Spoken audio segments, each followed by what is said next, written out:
오늘의 육아 헤드라인입니다.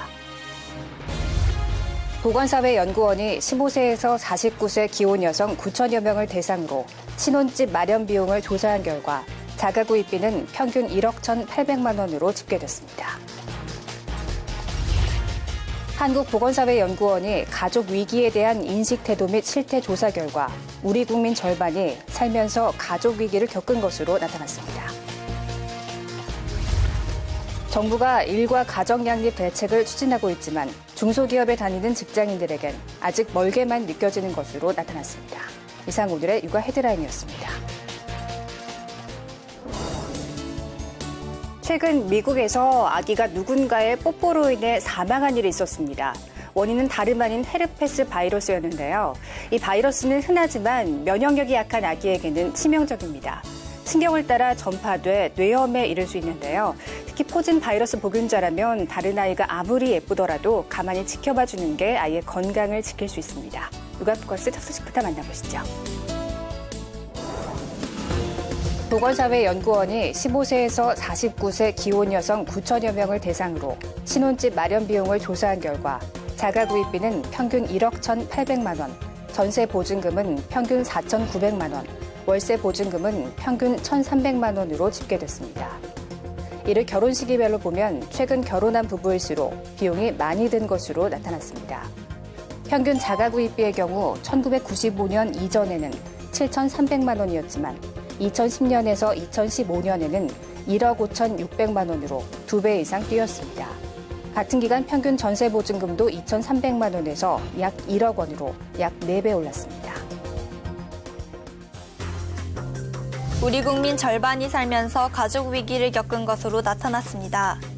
한국보건사회연구원의 가족 위기에 대한 인식 태도 및 실태 조사에 응한 1,500명 중 46.1%가 가족 위기를 경험했다고 답했습니다. 유형별로는 경제적 위기가 61.6%로 가장 많았고 가족관계 위기, 자녀 돌봄이나 노부모 부양 위기가 뒤를 이었습니다. 또 가족 위기를 경험한 평균 기간은 6년으로 많은 이들이 5년에서 10년 이상 가족 위기를 겪은 것으로 조사됐습니다. 정부가 여성 인력 활용을 늘리고자 육아휴직 등 일과 가정 양립 대책을 추진하고 있습니다. 대기업의 경우 육아휴직 기간과 대상을 확대하는 추세입니다. 하지만 중소기업은 아직 그런 분위기는 아닌 것 같습니다. 아이를 낳아도 기를 사람이 없다는 것, 맞벌이 부부가 출산을 망설이는 가장 큰 이유입니다. 그래도 대기업 사정은 훨씬 나아졌습니다. 대기업 10곳 중 9곳은 육아휴직 제도를 도입했고 유연 근무 제도를 시행 중인 회사는 절반을 넘었습니다. 과거와는 달리 육아휴직도 복지 제도로 여기는 분위기가 형성된 겁니다. 저희 회사는 동일 연봉 그리고 동일 부서로 다시 복직할 수 있는 제도가 있어서 좋은 것 같아요. 최근에는 남성들의 육아휴직도 확대 장려하고 있습니다. 제도를 활용할 수 있는 분위기가 형성됐는지 여부가 중요하긴 하지만 구색은 갖춘 겁니다. 반면 중소기업의 육아휴직 도입률은 대기업보다 40%포인트나 낮았습니다. 실제 한 설문조사에선 중소기업 인사 담당자 10명 중 8명 이상이 회사가 직원의 출산 휴가와 육아휴직에 부담을 느낀다고 답했습니다. 인력이 적은 탓에 사람이 빠지면 부담이 크기 때문인 것으로 분석됩니다. 육아휴직에 따른 대체 인력 채용 시 지원금을 최저임금 수준 이상으로 지급하고 경력 단절 여성을 재고용한 중소기업에 대한 세제 지원을 인력개발비 수준으로 확대할 필요가 있습니다. 전문가들은 일자리위원회가 육아휴직 급여 인상과 같은 일 가정 양립 대책을 발표했지만 휴직을 내기조차 어려운 중소기업에 대한 지원책을 대폭 확대할 필요가 있다고 지적했습니다. 올여름도 무더위가 기승을 부릴 것으로 예상돼 폭염 대책 마련을 위해 전문가와 시민들이 머리를 맞대고 대책 마련에 나섰습니다. 내리쬐는 태양과 아스팔트 열기에 옷차림은 일찌감치 가벼워졌습니다. 무더위로 인한 농작물과 가축의 피해도 이만저만이 아닙니다. 서울연구원에 따르면 지난해 여름 서울의 온열 환자 수는 7년 만에 최대치를 기록했습니다. 8월 기준 2010년 265명이었던 온열 환자 수는 2015년 392명으로 증가했고 지난해는 이보다 2배 이상이 뛰었습니다. 폭염의 주요 원인은 지구온난화와 엘니뇨 현상, 열섬 현상 등으로 알려져 있습니다. 온열 질환은 열사병과 탈진, 그리고 경련과 실신 등으로 다양한데 심하면 사망까지 이르곤 합니다. 특히 노인과 여성, 아동 등 노약자와 적절한 냉방 설비를 갖추지 못한 취약계층에게 더위는 공포가 되면서 전문가와 시민들도 대책 마련에 부심하고 있습니다. 그늘이 많은 가로수를 유지할 수 있도록 할 필요가 있고요. 분수 또는 기타 도로의 물 청소 등을 확대해서 도시의 냉각 기능을 향상시킬 필요가 있고, 데프리카라는 오명을 얻은 대구에서도 열섬 현상 완화를 위해 시민들이 나서 앞마당에 식물을 심는 캠페인 등을 벌이고 있습니다. 대구시 같은 경우는 현재 1000만 그루 심기, 나무 심기 사업을 현재 추진하고 있고요. 최근에 어떤 골목 정원이라는 사업을 시민이 자발적으로 추진하고 있고, 이젠 폭염을 재해로 보고 정책 전환과 대책 마련이 필요하다는 목소리가 커지고 있습니다. 유치원과 어린이집의 통합 문제는 오랜 기간 이어진 논쟁 대상입니다. 새 정부의 인수위 역할을 하는 국정기획위가 유보 통합을 위한 논의를 시작했는데요. 여전히 난제가 많아 성과를 낼 수 있을지 미지수입니다. 현재 교육부 담당인 유치원 과정과 보건복지부의 어린이집 과정을 하나로 합치는 유보 통합. 이미 지난 2013년 국정과제로 채택돼 국무총리실 산하의 통합 추진위도 있지만 성과는 미미하기만 합니다. 주무부처의 힘겨루기는 물론 유치원과 어린이집 간 교육의 질 차이와 교사 자격, 처우 문제 등이 복잡하게 얽혀있기 때문입니다. 무엇보다 큰 문제는 바로 재정입니다. 유보 통합에는 많은 쟁점들이 있고 단기간에 달성하기 도저히 어려운 충분한 준비 기간이 필요한 것도 사실입니다. 그중에서도 대표적인 쟁점이 재정을 투자하는데 어떤 기준으로 지급할 거냐 하는. 새 정부의 인수위 역할을 하는 국정기획위에서의 첫 논의 역시 기존의 입장을 재확인하는 수준에서 나아가지 못했습니다.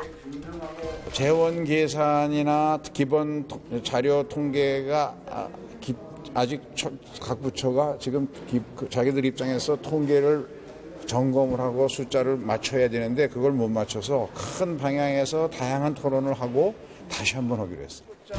임기 중 시행 여부나 로드맵 수립은 여전히 미지수라면서도 국정위는 균등한 교육 제공을 위한 논의의 중요성을 재차 강조했습니다.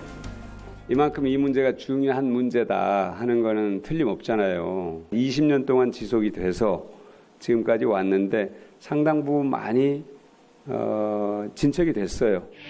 난제가 산적한 유보 통합 논의의 첫걸음은 시작됐지만 통합안 마련을 위한 행로는 여전히 안개 속입니다. 우리 국민들이 한 해 치과에 쓰는 진료비만 1조 원이 넘습니다. 치주질환과 충치 등은 병원을 찾는 주요 원인 중 하나인데 특히 만 5세 아동 10명 중 6명이 충치 치료를 받은 것으로 나타났습니다. 비율도 해마다 증가 추세입니다. 하지만 정작 구강관리에는 소홀한 경우가 많았습니다. 영유아 70%가 건강검진을 받았는데 이 가운데 절반은 구강검진을 제외했습니다. 이 때문에 정부가 국민 치아 건강을 위한 장기 계획을 처음으로 내놨습니다. 오는 2021년까지 각종 치아 질환은 최대 20% 가까이 줄이고 구강검진과 칫솔질 실천율 등 건강지표는 대폭 개선하는 게 목표입니다. 소득과 지역별 건강 격차를 줄이기 위해 장애인 구강진료센터와 지역보건소, 구강보건센터도 2배 이상 늘립니다. 구강검진이나 스케일링 등 예방을 강화하고 소비자들의 인식 제고를 통해서 구강 건강을 활성화시킬 수 있도록 노력할 거고요. 보건복지부는 지난 13일까지를 구강보건 주간으로 정해 지역별로 각종 홍보 체험 행사를 벌였습니다. 척추 관절 질환은 여름이 병을 더 키우고 통증으로 고통받기 쉬운 시기이기에 관리에 더욱 신경 써야 한다고 합니다. 기온과 습도가 높고 태풍 장마가 있는 여름철, 척추 관절 질환이 있는 사람들에게는 보내기가 힘든 시기입니다. 습도가 증가하면 척추나 관절에 염증이 있을 경우 부어올라 통증이 심해지기 때문입니다. 장마철에도 고통은 마찬가지입니다. 이 시기에는 대기의 압력이 낮아지면서 상대적으로 관절 안의 압력이 높아집니다. 대기압력과 관절 내 압력이 서로 평형을 유지할 수 없어 평소보다 통증이 심하게 발생하는 겁니다. 에어컨 등의 냉방이 지나쳐도 병을 키우기 쉽습니다. 여름에는 에어컨 틀면 더 시리고 또 앉아있는 것도 힘들고. 냉방기기로 인한 심한 기온 변화는 척추와 관절에 악영향을 주는데 중요한 것은 그 영향력이 겨울철 추위로 인한 기온 변화와는 수준이 다르다는 점입니다.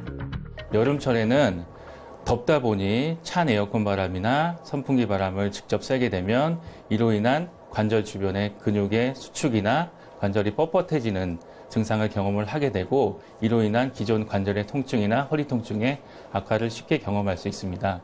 사실상 여름에는 이런 급격한 기온 변화에 대비가 부족하기 때문에 방법은 간단합니다. 실내 온도를 26에서 28도로, 실내 습도를 40에서 60%로 유지해 급격한 변화를 막으면 됩니다. 이번 시간은 육아에 필요한 정보를 속속 알려주는 코너입니다. 오늘은 물놀이 후 불청객, 외이도염 예방법 편입니다.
안녕하세요.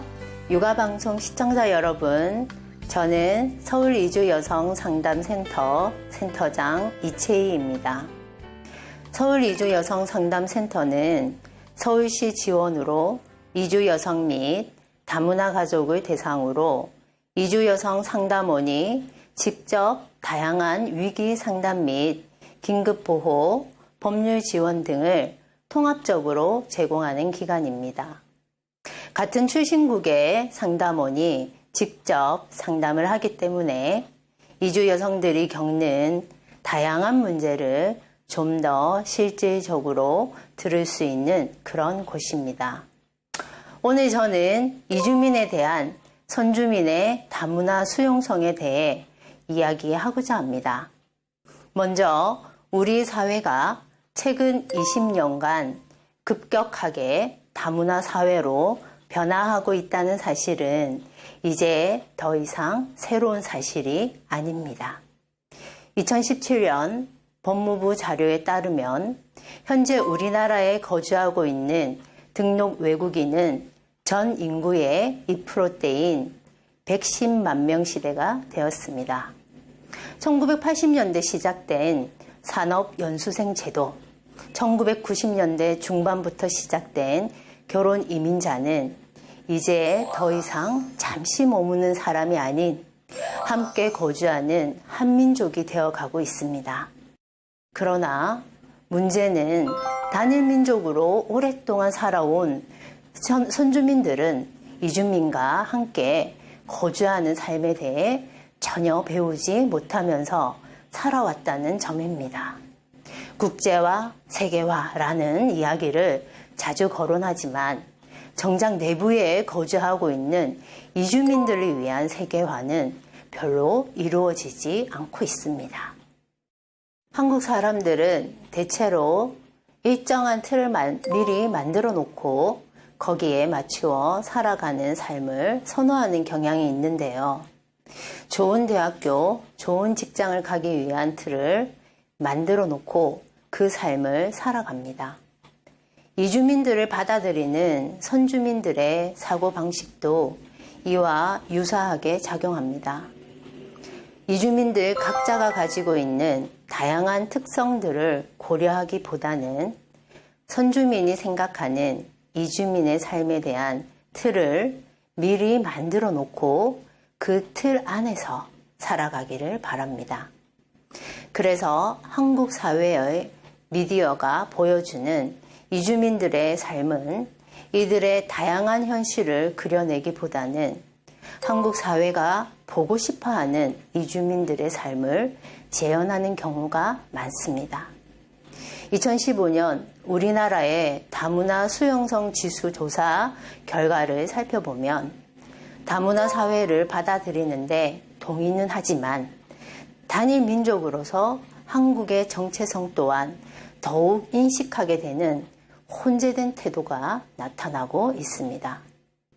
그렇기 때문에 이주 여성들이 한국 생활에서 겪는 어려움 중 하나가 의논을 하고 도움을 요청할 사람이 없다는 것인데 실제로 전체의 약 30% 이상이 고립감과 외로움을 느끼고 경미한 우울증 등을 겪기도 합니다. 이주 여성들이 도움을 요청할 수 있는 친한 관계에 있는 선주민이 주변에 거의 없다는 것입니다. 많은 이주 여성들은 선주민과 친구가 되고 싶어 합니다. 하지만 아직까지 선주민들은 다문화 사회는 받아들이지만 그들을 진정한 내 이웃, 나의 베스트 프렌드로서는 받아들이고 있지 못합니다. 그래서 이주민들의 삶은 우리가 생각하는 것보다 훨씬 더 힘들고 고달픕니다. 대부분의 선주민들은 단지 다문화 사회로 흘러가고 있기 때문에 그냥 받아들이는 수동적인 자세를 보입니다. 다문화 사회로 무작정 흘러간다고 해서 다문화 사회가 되고 문제들이 저절로 해결되는 것은 아닙니다. 우리의 마음과 정신이 진정으로 달라질 때에 비로소 새로워지고 변화됩니다. 함께 사는 공동체 구성원의 권리를 기꺼이 인정하는 사회, 이주민을 무시와 경멸 대신 이웃으로 존중하는 사회, 피부색, 민족, 국적, 성, 문화의 차이를 차별로 받아들이지 않는 사회로 조금씩 나아갔으면 좋겠습니다. 자, 이제부터라도 여러분들이 세상의 차가운 시선과 편견을 막아주는 울타리가 되어주는 게 어떨까요? 감사합니다.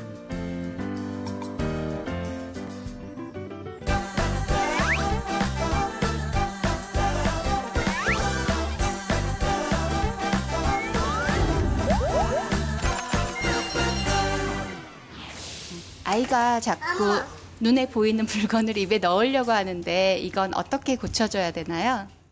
아이의 시기적 특성상 무엇이든지 입에 가져가고 빨려는 특성을 보이는 것은 어쩌면 당연한 발달 과정 중의 현상입니다. 하지만 위험할 수도 있고 또 옆에서 보는 엄마는 이것을 교정해 줄 필요가 있습니다.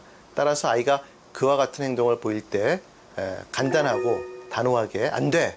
라고 얘기를 해주면서 그 손에 든 물건을 좀 뺏어줘야 됩니다. 대신에 아이의 손을 다른 쪽으로 돌릴 수 있게끔 같이 장난감을 갖고 논다거나 엄마가 함께 손을 쥐어가면서 같이 활동을 하는 그러한 대체 활동으로 전환시키는 노력이 필요합니다. 단지 못하게 금지시키는 것이 아니라 그 손을 이용해서 다른 활동으로 전환시키는 것이 핵심이라고 말씀드릴 수 있겠습니다. 워킹맘이라서 할머니랑 있는 시간이 많은 아이들은 어떻게 하면은 엄마랑 더 가까워질 수 있을까요? 어쩌면 매우 당연한 현상이지요. 아이에게는 1차 양육자 혹은 주된 양육자가 할머니인 셈입니다. 따라서 엄마보다도 할머니와의 애착관계가 보다 더 안정적이고 견고하게 형성되어 있을 수밖에 없습니다. 하지만 엄마가 마냥 아이를 그렇게 내버려 둘 수만은 없는 노릇이지요. 따라서 엄마는 아이와 친해지기 위한 전략을 세워야 되는데 여기서 가장 중요한 것은 아이와 즐거운 놀이 활동을 하는 것입니다. 예를 들어서 워킹맘이라고 하면 저녁에 퇴근 시간에 일정한 시간을 매일 30분씩 혹은 그 이상 아이와 즐겁게 놀이 시간을 가진다면 아이는 집에서 낮 동안에 할머니와 놀다가도 엄마와 만나는 시간을 고대하게 될 것입니다. 따라서 가장 중요한 것은 아이와 친해지기 위해서는 엄마가 즐겁게 놀이 활동을 할 수 있는 것이고 그러기 위해서는 아이뿐만 아니라 엄마가 함께 즐길 수 있는 놀이 활동을 잘 선택해서 아이와 일정한 시간 규칙적으로 갖는 것이 매우 중요합니다.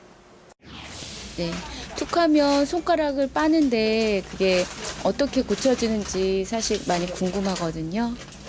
손가락 빨기는 영유아에게서 굉장히 많이 보이는 습성 중에 하나입니다. 아이들은 손가락을 빨므로써 스스로 마음의 위안을 얻고 또한 무료함을 달래기도 합니다.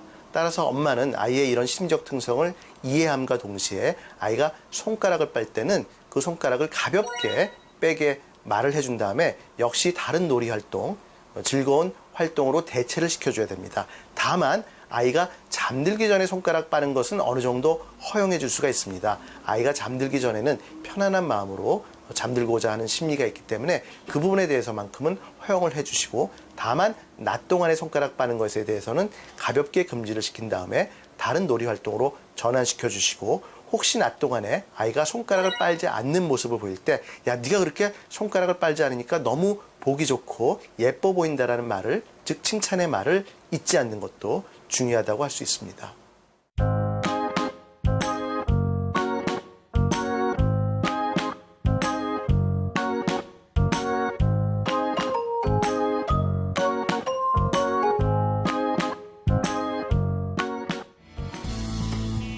문재인 대통령은 지난 12일 일자리 추가 경정 예산안과 관련해 출산 첫 3개월의 육아휴직 급여를 최대 2배까지 늘리도록 했다고 말했습니다.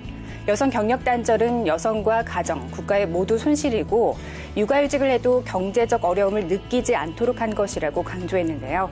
아이 낳고 기르기 편한 세상에 한 걸음 더 가까워진 우리나라를 기대합니다. 육아포커스 마칩니다. 시청해주신 여러분 고맙습니다.